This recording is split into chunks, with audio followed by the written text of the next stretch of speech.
연끌 인터뷰 시간입니다. 추석 연휴 기간 동안 글로벌 증시를 흔들어오는 이슈가 있었습니다. 헝다그룹, 중국의 부동산 개발 업체라고 하는데요. 지금 파산 위기에 몰렸다는 소식이 들려오고 있습니다. 이 회사의 부도 위기가 왜 세계 경제 불안 요인이 되고 있는 건지 김학균 신영증권 리서치센터장 연결해서 차근차근 좀 짚어보도록 하겠습니다. 안녕하세요. 네, 안녕하십니까? 자, 선생님, 우선 이 중국의 헝다그룹을 우리가 먼저 알아야 될 것 같아요. 그러니까 네, 기본적으로는 부동산 개발 업체인 거죠? 그렇습니다. 근데 그룹이란 이름이 붙지 않습니까? 한국의 재벌처럼 금융업도 하고 헬스케어도 하는데 기본적으로는 부동산 개발에 대한 비중이 가장 큰 회사입니다. 이 회사가 아주 부실한 회사는 아니었지만 최근에 중국 부동산 경기가 조금 이제 그 둔화가 되면서 부실이 늘어나고 있다라는 우려가 컸었는데 결정적으로는 중국 정부가 부동산 개발업체들에게 가는 대출 규제를 강하게 시행을 했습니다. 네. 작년 올해 시행을 하면서 어떻게 보면 그 부동산 사업이라는 게 빚내서 하는 사업이거든요. 추가적인 대출이 잘 이루어지지 않다 보니까 부도 위기에 내몰렸습니다. 중국에 그 부동산 개발 회사들이 많은데 헝다그룹이 중국에서는 부동산 개발 회사 중에서는 2위를 기록하고 있는 큰 회사입니다. 그렇게 중국의 커다란 부동산 개발 업체, 또 그룹인데 그 그룹의 파산 위기 소식이 들려오면서 한때 이제 중국 증시뿐만 아니라 세계 증시가 출렁이기도 했어요. 네네. 그 이유가 뭐라고 좀 보시는 거죠? 뭐 길게 보면은 중국 경제에 내재가 된 부실을 투자자들이 좀 고민을 하는 것 같습니다.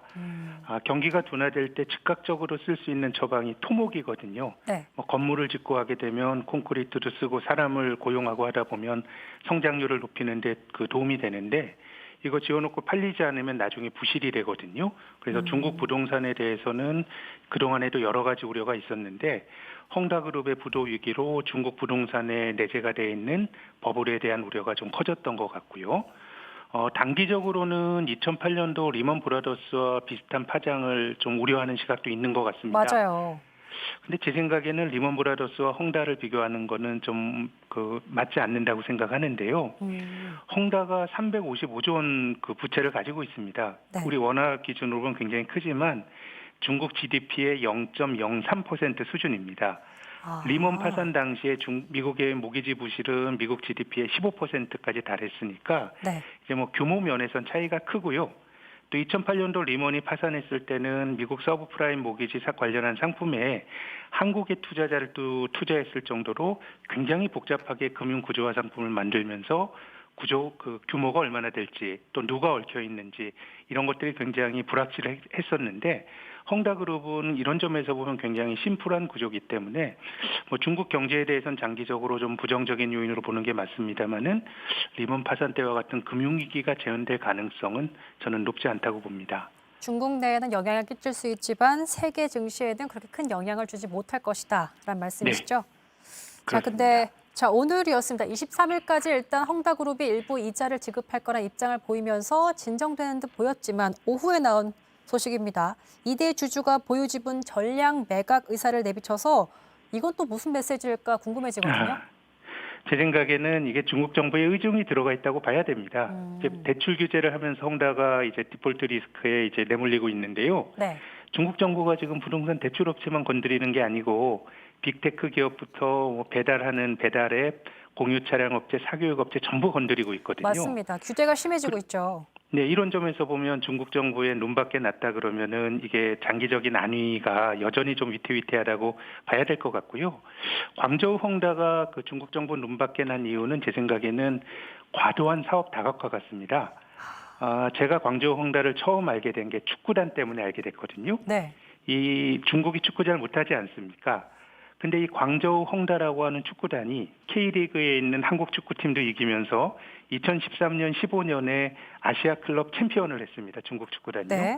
이게 돈을 많이 써가지고 브라질 선수를 데려오고 이래서 한 거거든요. 그래서 중국 정부의 입장에서는 이들이 이제 공동부유 뭐 이런 것들을 정치적 슬로건으로 내걸고 있는데 이게 부동산 가격 올라가서 돈 버는 거에 대해서 약간 문제의식을 갖고 있는 것 같고 또 미국과 경합을 하는 이런 상황에서 뭔가 기술과 관련된 경제적 자원이 집중이 돼야 됐는데 헝다는 너무 사업을 많이 좀 다각화한 것 같거든요. 그렇게 본다 그러면은 뭐 중국 정부의 눈밖에 난 상황이라 그러면 이 기업이 계속 기업으로 생존할 수 있을 거냐에 대해서는 여전히 좀 불확실성이 크다고 생각합니다.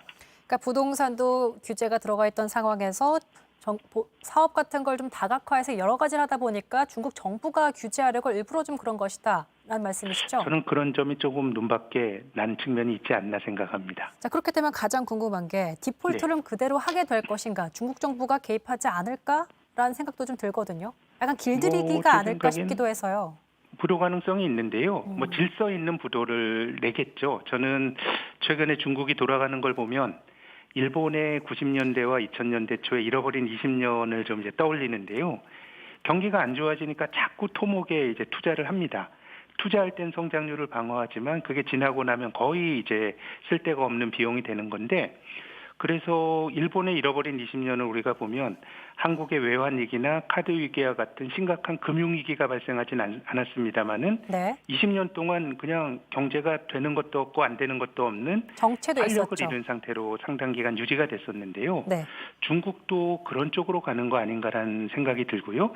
그래서 이것이 뭐 단기간의 금융 위기나 이런 것으로 비화가 될 가능성은 대단히 낮습니다만은 실물 경제 자체가 활력을 잃고 또 한국처럼 중국 경제에 대한 의존도가 높은 나라들이 장기적으로 중국에서 돈 벌기가 어려워지는 어떤 그런 흐름이 전개될 가능성이 높지 않나 싶습니다. 그렇게 된다면 우리나라도 어쨌든 경제적으로는 타격을 입을 수 있는 상황인 거네요.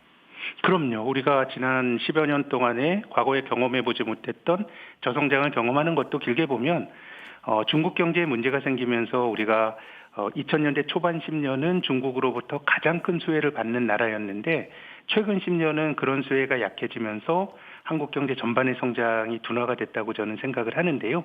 그런 점에서 보면 한국이 제조업 의존도가 높고 중국 경제에 대한 의존도가 아직도 높은 경제라고 하는 점에서 당장의 금융위기는 아니더라도 한국 경제의 어떤 좋은 영향보다는 장기적으로는 어느 정도 부정적인 영향을 저는 받게 되지 않을까, 그런 점이 좀 우려가 됩니다.